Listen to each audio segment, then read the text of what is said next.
We did 28 nights on a cruise. How does cruising fit into our budget? Hi, we're Aaron and Sandra from Travel Blogs.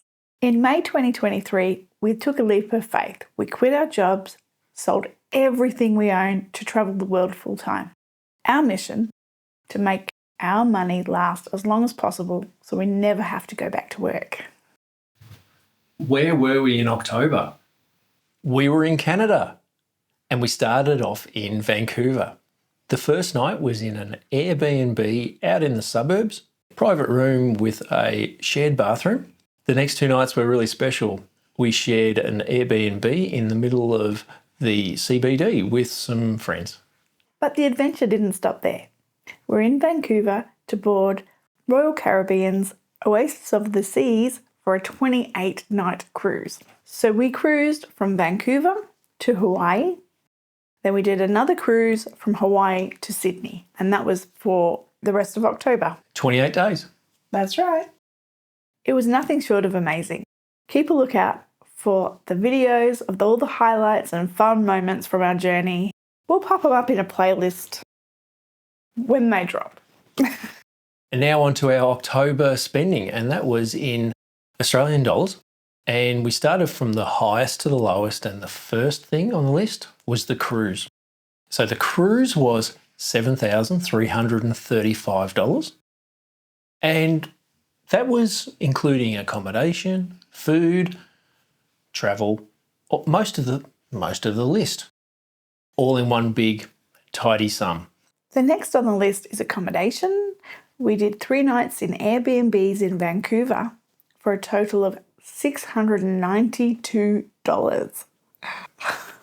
So expensive for 3 nights. But we're in Vancouver, which is a very expensive city. That's right. Yeah. Food and drink was $390.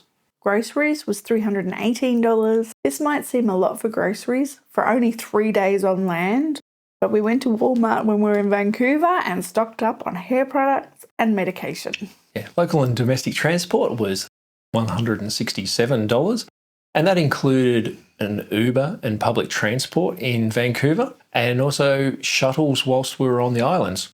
Sightseeing and activities, $141.50. This might be less than you expect for a cruise, but we do not do shore excursions booked by the ship. We generally just walk off and explore. Yeah. The majority of this cost is the Weta Workshop in Auckland. Which is amazing, by the way. Yes. You should do it. Apps and subscriptions this month was $132, and that was just a couple of annual fees. Miscellaneous living expenses was $63.50, which was just our US ESTA, or that's like their version of the Visa. And shopping this month was $41.83. That was really one thing. It was in the duty-free shop in the ship. We bought a travel adapter, Yep. very essential, and the only thing we spent money on. Yep. And the last thing on the list is phone and internet, which cost us $0. As we were on the cruise, we did not purchase any phone or internet for the month. No. And now onto our totals for the month. When adding all of those things up that we just said, it came to $9,282. Yeah. That's Sounds like a lot. It's a big month. And the goal for the month was $10,500. So we were under by about $1,200. It's time for our annual budget update. For January to October, our target was set at $49,430. So where do we stand? Drum roll, please. We're actually at $50,100. A little over for the year, but that's not too bad. After last month, we were over budget for the year by $2,000. We've brought that down to being over budget by about $600 for the year. Nice turnaround. Yeah, Pretty good.